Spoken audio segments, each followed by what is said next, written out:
जय हिंद एवरीवन, स्वागत है आपका आज की वीडियो में। तो आज की वीडियो में हम मॉक टेस्ट नंबर 8 के इंग्लिश के सॉल्यूशन करेंगे और साथ में हम सेफ स्कोर भी देख लेंगे कि इस वाले मॉक में सेफ स्कोर क्या रहेगा। और जैसा कि आपको पता है, हमने मॉक टेस्ट सीरीज स्टार्ट करी है जिसमें आपको 15 फुल मॉक टेस्ट मिलेंगे, 5 सेक्शनल मॉक टेस्ट इंग्लिश और मैथ्स के मिलेंगे। तो अगर अभी तक आपने बाय नहीं किया है तो आप यहाँ पे व्हाट्सएप करके बाय कर सकते हैं। प्राइस इसका 80 रुपीज़ है। आपको मार्कशीट मिलेगी प्रैक्टिस करने के लिए, साथ में आपको PDF फॉर्म मिलेगी, क्वेश्चंस की आंसर की आपको दी जाएगी और अगर आपके कोई डाउट है तो उनके सोल्यूशन भी आपको दे दिए जाएंगे। तो शुरू करते हैं वीडियो। पहले हम बात करते हैं सेफ स्कोर पे, फिर क्वेश्चंस करेंगे। तो सेफ स्कोर क्या रहेगा देख लेते हैं जल्दी से। UR, EWS and OBC, SC and ST। तो EWS की बात करें तो 54 प्लस इसमें सेफ स्कोर रहेगा। EWS की बात करूं तो या OBC की बात करूं तो 52 प्लस इसका सेफ स्कोर रहेगा। SC में 49 प्लस सेफ स्कोर रहेगा और ST में 46 प्लस सेफ स्कोर रहेगा। तो ये आपका सेफ स्कोर रहेगा मॉक टेस्ट नंबर 8 के लिए। तो शुरू करते हैं हमारे क्वेश्चंस के साथ। तो इस मॉक में पहला क्वेश्चन क्या था इंग्लिश का? पहला क्वेश्चन था अरेंज द गिवन पार्ट्स। हमें पार्ट्स दिए गए हैं, इनको अरेंज करना है टू मेक मीनिंगफुल सेंटेंस। तो अरेंजमेंट करनी है। तो आपको बताया था मैंने, पेयर ढूंढ लो। इसमें पेयर ढूंढ के आसानी हो जाती है। तो पढ़ते हैं सभी को। जैसे यहाँ पे है provide mid sole cushioning and to cover long distances, runners wear support which is required, running shoes as the shoes. यहाँ पे देखो मुझे कुछ दिख रहा है। जैसे यहाँ पे लिखा है रनर्स वियर, कि जो रनर होते हैं वो पहनते हैं। क्या पहनेंगे वो? देखो R है, R के बाद कौन सा सेंटेंस सेट होगा ये सेट कर लेते हैं, पेयर बना लेते हैं। तो रनर्स वियर, R के बाद P नहीं आ सकता। देखो runners wear provide mid sole, तो रनर क्या वेयर करते हैं? प्रोवाइड मिड सोल नहीं। तो R के आगे P नहीं आएगा। R के आगे Q देखते हैं, runners wear to cover long distance. Runner पहनते हैं कवर करने के लिए। पहनते क्या हैं ये तो बताया ही नहीं, तो ये भी गलत हो गया। आगे देखते हैं रनर्स वेयर सपोर्ट। रनर्स जो हैं वो सपोर्ट पहनते हैं, तो ये भी गलत हो गया। सपोर्ट क्या पहनेंगे वो? Runners wear running shoes. हाँ ये ठीक है कि रनर क्या पहनते हैं? Running shoes as the shoes. तो R के आगे T का पेयर बन गया। R के आगे T का पेयर बन गया। तो इस पेयर को पहले ढूंढ लेते हैं। यहाँ पे देखो R के साथ T का पेयर नहीं है, तो ये A गलत हो गया। R के साथ T का पेयर है, होल्ड करेंगे। R के साथ T का पेयर यहाँ पे नहीं बन रहा है, ये भी गलत हो गया। R के साथ T का पेयर है लेकिन उल्टा हो गया ये, तो ये भी गलत हो गया। राइट ऑप्शन हो गया हमारा B। राइट ऑप्शन इसमें क्या हो गया हमारा? B। तो एक पेयर से ये हो गया, सॉल्व हो गया क्वेश्चन। देखो कैसे हुआ। पहले आया रनर्स वियर, पहले आया रनर्स वियर। क्या वियर करते हैं वो? Running shoes as the shoes. क्या कहते हैं ये shoes? Provide mid sole cushioning and, cushioning provide करते हैं और साथ में क्या कहते हैं? सपोर्ट प्रोवाइड करते हैं, जो कि रिक्वायर्ड है किसके लिए? कवर करने के लिए लॉन्ग डिस्टेंस को। क्या बन गया इसका पूरा? RTPSQ की runners wear running shoes as the shoes provide mid sole cushioning and support which is required to cover long distances. तो आंसर हमारा आ गया RTPSQ। बढ़ते हैं अगले क्वेश्चन की तरफ। अगला क्वेश्चन क्या बोलता है? Choose the right option to fill in the blank. हमें राइट ऑप्शन चूज़ करना है फिल करने के लिए ब्लैंक को। तो कहा गया है द कैंडिडेट, ठीक है, during his interview politely said can you repeat dash please. क्या आप रिपीट कर सकते हैं किसको? The question either question. यहाँ पे उसने रिपीट करने को बोला है। रिपीट करने को बोला है मतलब क्वेश्चन वो पहले एक बार बोल चुके होंगे, तो पहले बोल चुके होंगे तो एक क्वेश्चन तो आएगा नहीं और क्वेश्चंस ये भी नहीं आएगा, दोनों गलत हो गए। उसने बोला क्वेश्चन को रिपीट करने के लिए, तो उसी क्वेश्चन को रिपीट करने के लिए बोला जो कि उन्होंने पहले पूछा था। तो स्पेसिफिक हो गया तो क्या हो गया ये the question, can you repeat the question. C option हमारा राइट हो गया, आइदर क्वेश्चन भी नहीं होगा, can you repeat the question. तो राइट ऑप्शन है सी आंसर कि candidate during his interview politely said can you please repeat the question please, can you repeat the question please. तो बढ़ते हैं अगले क्वेश्चन की तरफ। अगला क्वेश्चन है the plural of sheep is, तो शीप का प्लूरल बताना हमें, तो शीप का प्लूरल क्या होगा, शीप ही होगा, शीप का प्लूरल शीप ही होगा। अगला क्वेश्चन है adverb form of indignant is, तो इंडिग्नेंट का एडवर्ब फॉर्म बताना है। तो मैंने आपको बताया था कि एडजेक्टिव से एडवर्ब फॉर्म कैसे बनता है, एलवाई लगा देते हैं, तो क्या बन जाएगा इंडिग्नेंटली। तो एडवर्ब फॉर्म क्या बनेगी इसकी, indignantly. Next question Sita is a very beautiful girl, Sita is a very beautiful girl, क्या करना है इसमें, इन दिस सेंटेंस, इस सेंटेंस में ब्यूटीफुल इज एन, तो हमें बताना है कि ये जो ब्यूटीफुल है ये क्या है यहाँ पे, Sita is a very beautiful girl, तो ब्यूटीफुल यहाँ पे क्या है, प्रोनाउन है नहीं, नाउन है नहीं, देखो यहाँ पे गर्ल है प्रोनाउन, इसको क्वालिफाई कर रहा है, तो कौन करता है क्वालिफाई, एडजेक्टिव। तो क्या है इसका answer, adjective. Sita is a very beautiful girl, तो क्या है ये ब्यूटीफुल एडजेक्टिव। बढ़ते हैं अगले क्वेश्चन की तरफ। अगला क्वेश्चन है पिक द राइट सेंटेंस, हमें राइट सेंटेंस को चूज करना है। The cloth is sold in metre, देखो क्लॉथ को हम मीटर में सेल करते हैं, इसके लिए प्रेपोजिशन क्या आएगी, बाय मीटर। तो इन वाला जो है ये गलत हो गया, इन वाला ये भी गलत हो गया, दो ऑप्शन हमारे गलत हो गए। क्लॉथ को हम सेल कैसे करेंगे, बाय मीटर। अब यहाँ पे बोला है cloth is sold by the metre और cloth is sold by a metre, तो यहाँ पे क्या बोला है, the cloth is sold by the metre और दूसरे में बोला है अ मीटर। तो यहाँ पे हमें पता है कपड़े को मीटर में बेचते हैं, यहाँ पे क्या आएगा, द मीटर आएगा। यहाँ पे 1 मीटर में नहीं बेचते हैं कि हर बार आओगे और हर बार कपड़े को मैं 1 मीटर में बेचूंगा, ऐसा ज़रूरी नहीं है, 2 में बेच सकता हूँ, 3 में बेच सकता हूँ, तो क्या है मीटर में बेचा जाएगा। तो राइट ऑप्शन क्या होगा, B, cloth is sold by the metre, cloth is sold by the metre. अगला क्वेश्चन है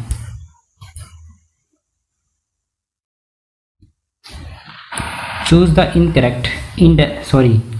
correct indirect speech of the following sentence from the given options.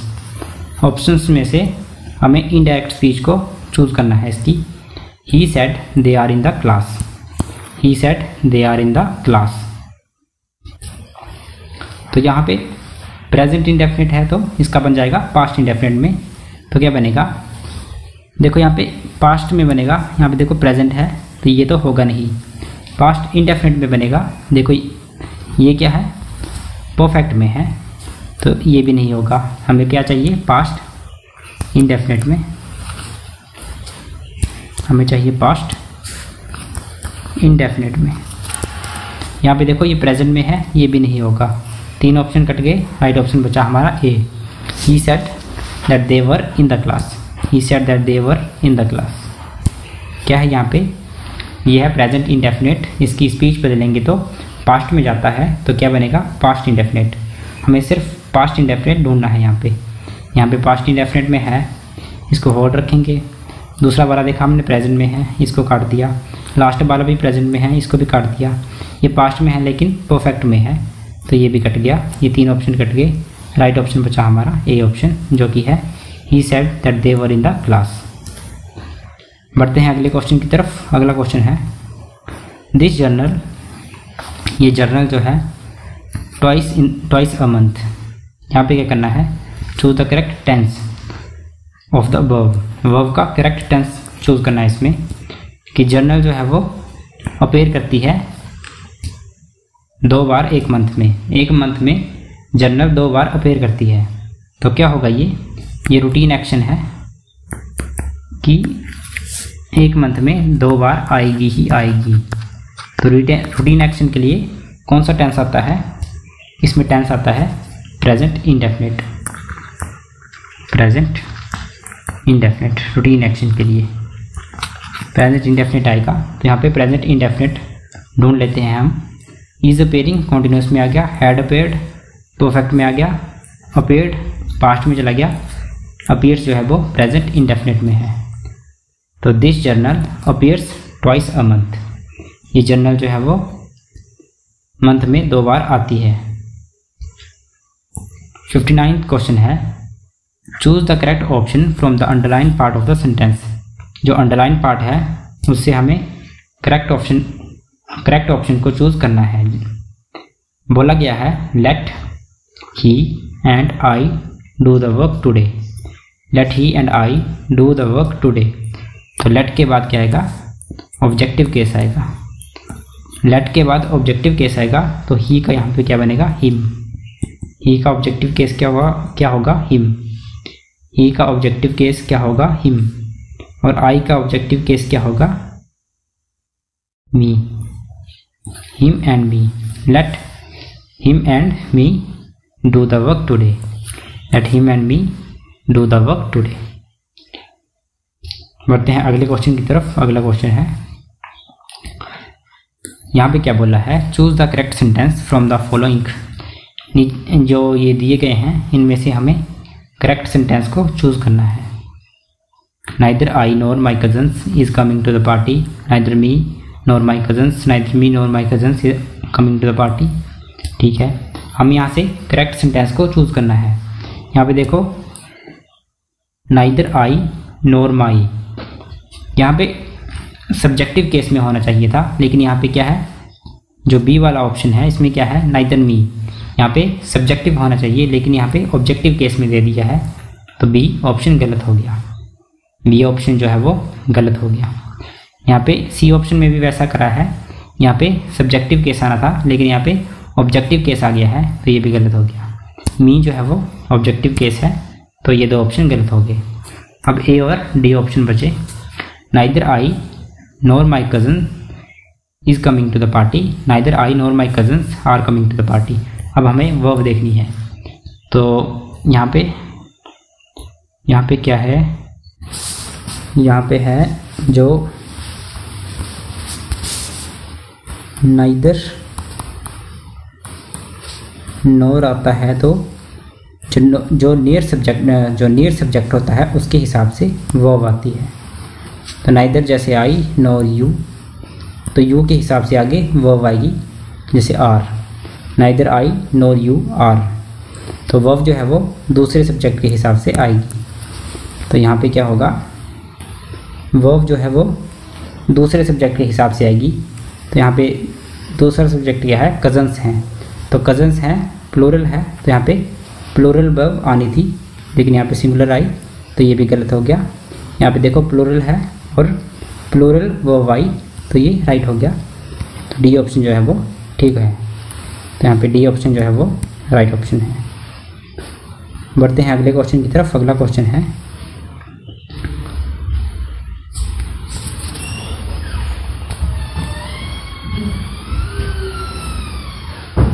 तो अगले क्वेश्चन में क्या बोला गया है, choose the correct sentence from the given sentences. हमें करेक्ट सेंटेंस को चूज करना है दिए गए सेंटेंसेस में।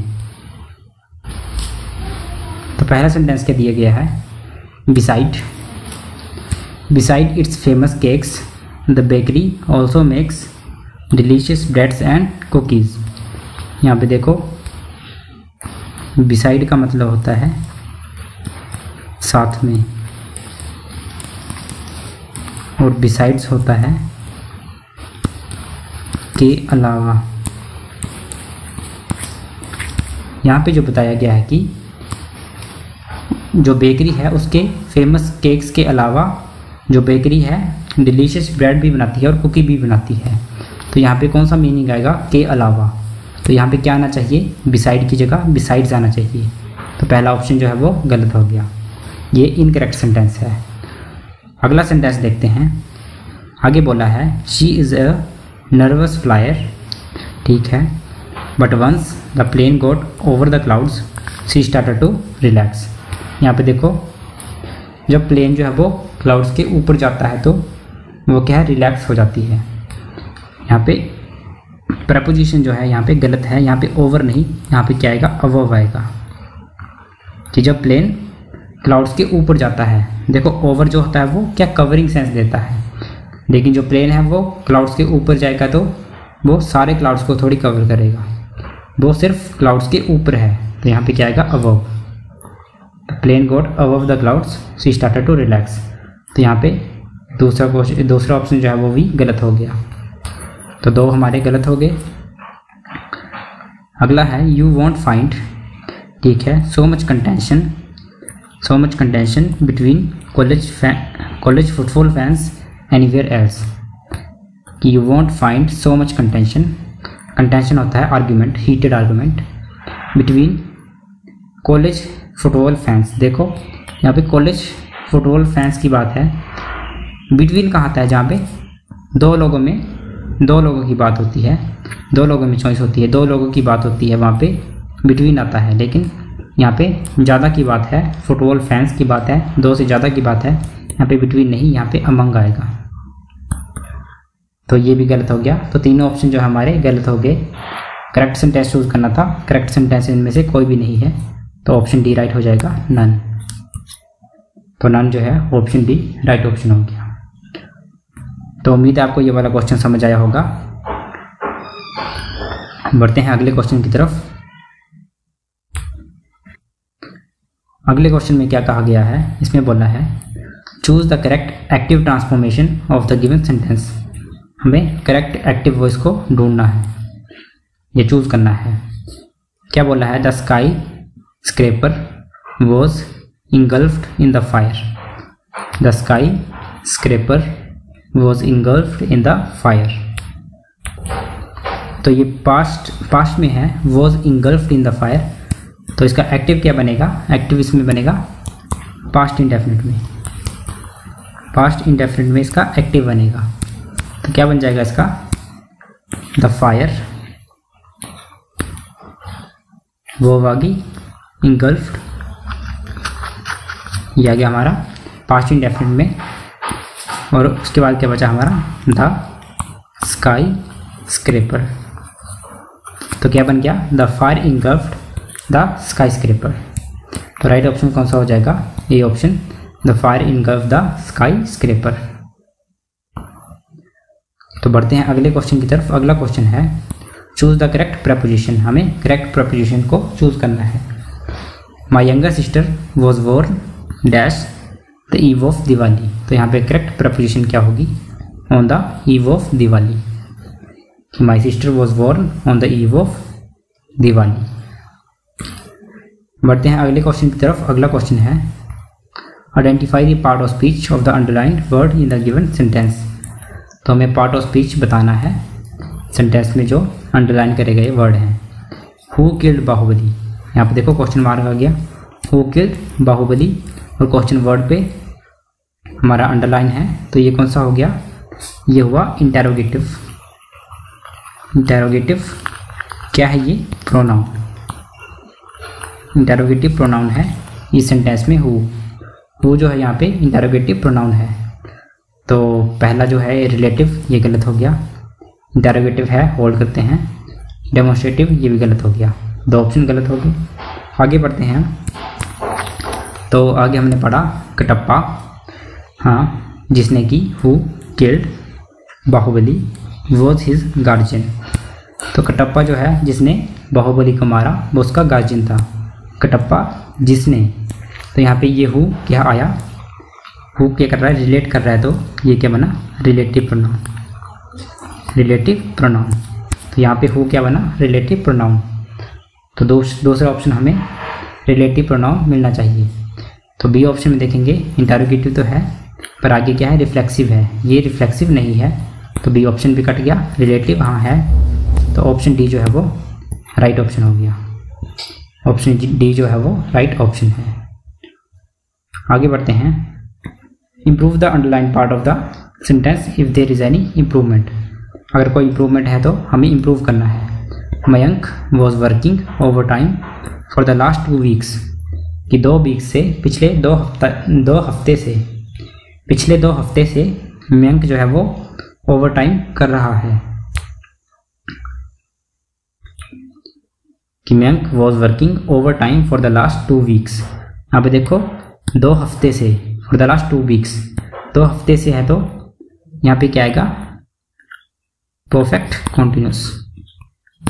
तो कौन सा आना चाहिए, इज वर्किंग नहीं है, इज बीइंग वर्किंग नहीं, हैज बीन वर्किंग। कि Mayank has been working over time for the last 2 weeks. Mayank has been working over time for the last 2 weeks. बढ़ते हैं अगले क्वेश्चन की तरफ। अगला क्वेश्चन है स्टॉक ऑफ लेक्चर्स। यहाँ पे देखो stock of lectures on this topic will be fruitful to the students. तो यहाँ पे क्या होगा, कलेक्टिव नाउन है। कलेक्टिव नाउन में लेक्चर्स को क्या बोलते हैं, सीरीज। लेक्चर्स को क्या बोलेंगे हम, सीरीज। स्टॉक ऑफ लेक्चर्स नहीं, और सीरीज ऑफ लेक्चर्स आएगा, और सीरीज ऑफ लेक्चर्स। और यहाँ पे भी डाउट था कहीं कि फ्रूटफुल के आगे टू लगता है या नहीं। फ्रूटफुल के आगे टू भी लग जाता है, तो यहाँ पे फ्रूटफुल के आगे टू भी और फोर भी दोनों यूज हो सकते हैं। तो यहाँ पे क्या आएगा, a series of lectures. A series of lectures on this topic will be fruitful to the students. तो ऑप्शन ए में एरर आ गया। बढ़ते हैं अगले क्वेश्चन की तरफ। अगला क्वेश्चन है आइडेंटिफाई द एरर। यहाँ पे क्या बोला गया है, identify the error. The wise says that the honest have to suffer in their life. कि वाइज सेज, वाइज जो कि बुद्धिमान होते हैं, वो क्या कहते हैं कि जो ऑनेस्ट लोग होते हैं उनको क्या करना पड़ता है, सफ़र करना पड़ता है अपनी ज़िंदगी में। तो यहाँ पे देखो एरर कहाँ पे आया, द वाइज, जहाँ पे द उसके आगे एडजेक्टिव लग जाता है, तो वो क्या रिप्रेजेंट करता है, वो रिप्रेजेंट करता है class of people. Class of people से मतलब ये जो वाइज, ये जो यहाँ पे लिखा है जैसे द वाइज, द वाइज क्या रिप्रेजेंट कर रहा है, ये रिप्रेजेंट कर रहा है कि ये जो वाइज लोग हैं, वाइज लोगों को, जो बुद्धिमान लोगों को रिप्रेजेंट कर रहा है द वाइज। द वाइज यहाँ पे एक आदमी को रिप्रेजेंट नहीं कर रहा, ये पूरे क्लास को रिप्रेजेंट कर रहा है जो कि बुद्धिमान लोगों की है। तो द वाइज के आगे ये जब यहाँ पे क्लास ऑफ पीपल आ गया तो ये प्लूरल बन गया, तो इसके आगे कौन सी वर्ब आएगी, प्लूरल हेल्पिंग वर्ब या प्लूरल वर्ब आएगी। तो यहाँ पे आगे प्लूरल वर्ब आनी चाहिए। तो यहाँ पे क्या लिखा है, द वाइज सेज। अब देखो ऐसे ईएस कब लगता है, जब यहाँ पे सिंगुलर हो, लेकिन यहाँ पे प्लूरल है तो यहाँ पे सेज नहीं से आएगा। तो क्या बन जाएगा, the wise say that the honest have to suffer in their life. तो एरर कहाँ पे आया, ऑप्शन नंबर ए में। तो एरर आ गया हमारे ऑप्शन नंबर ए में। तो इसको आप नोट कर लें, द के बाद अगर एडजेक्टिव लगेगा तो क्या करेगा, वो क्लास ऑफ पीपल को रिप्रेजेंट करेगा। बढ़ते हैं अगले क्वेश्चन में। यहाँ पे पूछा है group of drones is called. तो ड्रोन्स के ग्रुप को क्या बोलते हैं, स्वॉर्म। ड्रोन्स के ग्रुप को क्या बोलते हैं, स्वॉर्म। बढ़ते हैं अगले क्वेश्चन की तरफ। अगले क्वेश्चन में बोला है फिल इन द ब्लैंक। हमें ब्लैंक को फिल करना है। If we boil water, if we boil water, हम पानी को बॉयल करेंगे तो क्या होगा, इट क्या होगा, इट विल इवेपोरेट नहीं। क्यों, क्योंकि जो अगर हम पानी को बॉयल करेंगे तो ये यूनिवर्सल या बोल सकते हैं साइंटिफिक फैक्ट है, साइंटिफिक फैक्ट या बोल सकते हैं यूनिवर्सल ट्रूथ है। क्या ट्रूथ है कि वो इवेपोरेट करेगा ही। तो यूनिवर्सल ट्रूथ या साइंटिफिक फैक्ट, इनको बताने के लिए क्या होता है, प्रेजेंट इंडेफिनिट। Present indefinite. तो इंडेफिनिट में क्या आएगा, it evaporates. It evaporates. If we boil water it evaporates. तो लास्ट क्वेश्चन है हमारा, चूज द करेक्ट सेंटेंस। तो इसको करने से पहले मैं आपको बता दूं कि अगर यहाँ पे आएगा अ नंबर ऑफ और उसके आगे आएगी प्लूरल काउंटेबल नाउन, तो उसके आगे कौन सी वर्ब आएगी।